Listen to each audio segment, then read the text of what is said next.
The first mechanism is called glycation, okay? And so sugar can actually bond to the collagen fibers in your skin and cause the collagen to denature and to actually get older.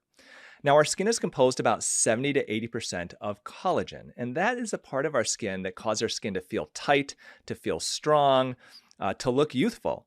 And as we get older, we lose about 1% of the thickness of our collagen every year, starting about in our mid 20s.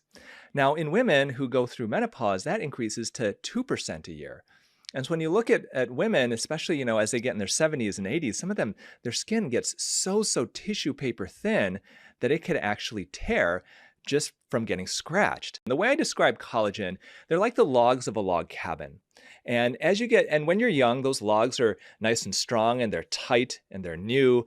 As we get older, those logs start to fall apart. They start to denature. They start to become not as stable.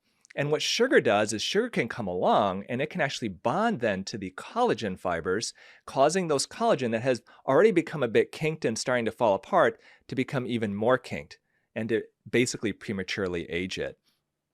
So that's one of the reasons why, as we get older, our skin gets rougher, it gets looser, it gets thinner. And if you add sugar into the mix, that can make things worse. And these sugar collagen hybrids, essentially, those combination, are called advanced glycation end products, or AGEs. It's kind of appropriately titled AGEs because they basically will age your skin. So that's one way that sugar will age our skin. And a lot of people will then look, okay, then does it matter the types of sugar that you eat? And yes, it does, because on top of that, sugar will age your skin by the process of chronic inflammation. Now, inflammation in general is not always a bad thing. And we have seen lately in the last 5 years where a lot of holistic kind of minded and forward minding physicians and health professionals and biohackers are using acute inflammation as a way to potentially enhance their longevity. In medicine, we look at acute inflammation as being a good thing. If you get a cut on your skin, your body creates acute inflammation around that injury to help heal it faster.